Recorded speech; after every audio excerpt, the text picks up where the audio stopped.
Et une fois n'est pas coutume, ce n'est pas à Paris que les leaders de l'intersyndicale vont défiler aujourd'hui, mais à Albi, petite préfecture du Tarn. Les militants albigeois ne cachent pas leur fierté d'incarner ces villes moyennes très mobilisées. Le dynamisme de la mobilisation des petites et moyennes villes se confirme, cette France qu'on peut appeler la France des sous-préfectures, bien qu'il y ait des préfectures dans le lot. On relève des taux de participation bien plus importants que dans les grandes agglomérations. Bien sûr, ces villes de petite ou moyenne taille sont des points de rendez-vous des alentours. De son côté, Emmanuel Macron aurait déclaré devant des collaborateurs lundi, selon Canard enchaîné, « En fait, ce sont toujours les mêmes, à quelques dizaines de milliers près, qui manifestent. J'entends dire que la bataille de l'opinion est perdue. Elle est difficile, mais elle n'est pas perdue. » À quelques dizaines de milliers près. Le président pose en fait une bonne question.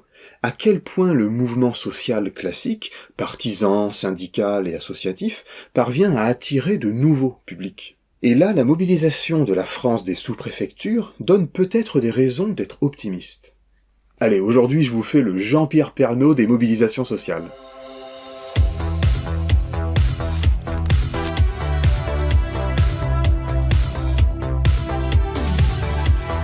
C'est vrai qu'humainement, ça passe bien, donc on va pas se cacher. Enfin, moi, je préfère être copain avec Philippe Martinez qu'avec beaucoup d'autres. Les syndicats, en se rendant à Albi, ont bien senti les enjeux. Cette décentralisation, en quelque sorte, permet d'abord de souligner la force oubliée des syndicats dans ce qu'on appelle les territoires.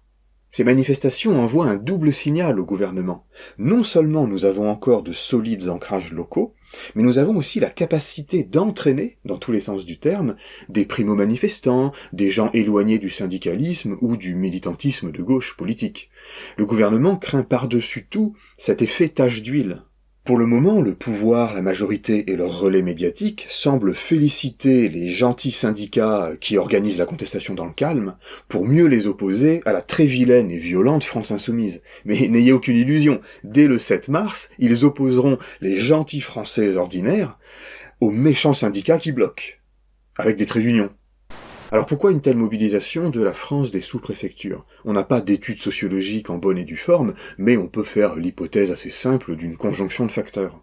D'abord un effet goutte d'eau qui fait déborder le vase, une agrégation de mécontentement qui trouve dans l'opposition à la réforme des retraites un point d'application. Moi, j'ai passé ma matinée avec des travailleurs et des travailleuses à Albi. Ils évoquent les problèmes de transport, ils évoquent les problèmes de pouvoir d'achat, ils évoquent les questions de services publics. Donc la retraite, c'est un peu la question de la retraite, c'est un peu la goutte d'eau qui fait déborder le vase de toutes les rancœurs qu'il y a contre le gouvernement depuis des années. Ce sont aussi des problématiques nationales, mais elles sont exacerbées dans les petites villes. Alors bosser 2 ans de plus, ouais, ça va quoi. Dans la France plutôt rurale, le recul des services publics, des questions de pouvoir d'achat, des questions de considération, de respect de la vie des travailleurs et des travailleuses. Donc on a tout ça qui se manifeste, mais c'est vrai que ça catalyse autour des 64 ans. Ensuite, on y trouve en proportion plus d'habitants touchés durement par cette réforme. Dans ces territoires se concentrent des emplois de service à la personne, logistique, grande distribution, mais aussi industrie. On a donc une plus grande proportion de gens qui commencent à travailler tôt, avec de longues carrières. Christelle est chef de cuisine en école primaire et a commencé à travailler à 17 ans. C'est la 3e fois qu'elle manifeste. Déjà, c'est pour les petits, pour mes enfants à moi, pour moi, parce que j'ai que 46 ans et que je ne me vois pas rester dans les écoles jusqu'à 64 ans, non. Et des travailleurs plus exposés aux produits polluants, aux charges à porter, au travail répétitif, ce qui donne une population plus sensible aux enjeux de pénibilité. Dans le cortège, beaucoup de salariés de l'industrie, la métallurgie ou encore la logistique. Dans cette ville du bassin minier, ce sont les secteurs qui concentrent le plus d'emplois, mais ils sont souvent éprouvants. Tous les ingrédients étaient donc réunis pour que la mobilisation soit massive et dépasse le cadre habituel des personnes engagées à gauche. Il y a bien un noyau de cortèges syndicaux alimentés par des salariés du public, venant de l'hôpital, des établissements scolaires, de la fonction publique territoriale, qui sont souvent les plus gros employeurs. Mais cette année, les marches ont été gonflées par de nombreux salariés du secteur privé. Dans cette petite ville industrielle de 14 000 habitants, près de 4 000 personnes ont défilé hier. Parmi eux, des habitués mais aussi des gens qui manifestaient pour la première fois de leur vie, comme Franck Collin.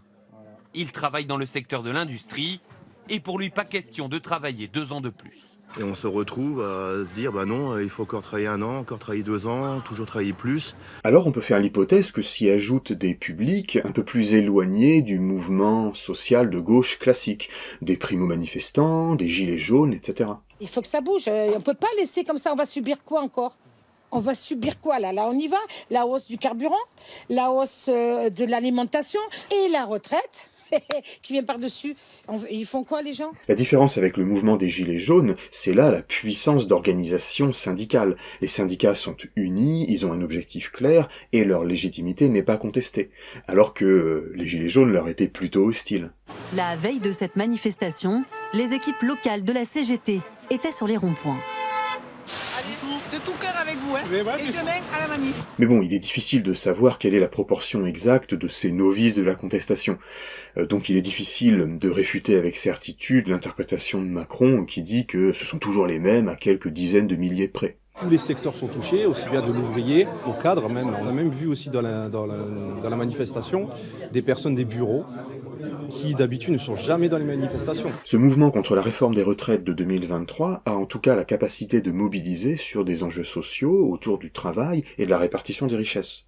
Et en particulier dans des territoires où le Rassemblement national passe pour être le seul débouché politique au mécontentement.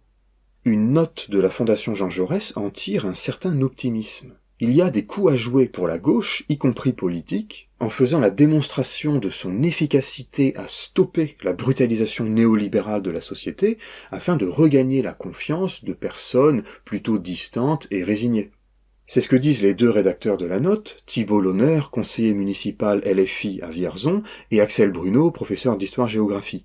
Ainsi, le mouvement social dans la France des sous-préfectures, des ronds-points et des pavillons offre-t-il une occasion unique pour la gauche de renouer avec toute l'épaisseur sociale du territoire français. Ils expliquent que le Rassemblement national prospère dans ces endroits sur la base d'un programme social pourtant très fragile. Comme on l'a montré dans plusieurs On sort les dossiers, le Rassemblement national est à la ramasse à la fois sur le fond du sujet et sur la forme que doit prendre la contestation.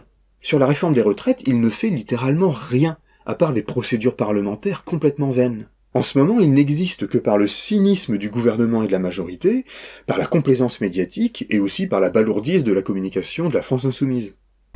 En tout cas, sur le fond, on a une rencontre intéressante entre des problématiques de pouvoir d'achat, d'énergie, de carburant, et des sujets comme le partage de la richesse ou la socialisation des salaires par la cotisation sociale. L'exécutif essaye de se rassurer en minimisant cette convergence entre la mobilisation des ronds-points et les cortèges syndicaux contre la réforme, car cette alliance sociale et politique se ferait au détriment du Rassemblement national et pourrait construire un adversaire sérieux face au centre droit. Bref, la gauche a une fenêtre d'opportunité pour reprendre des couleurs, pour regagner du terrain.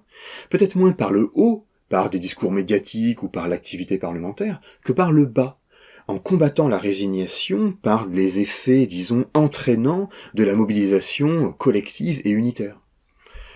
Il n'y a plus qu'à. À la semaine prochaine.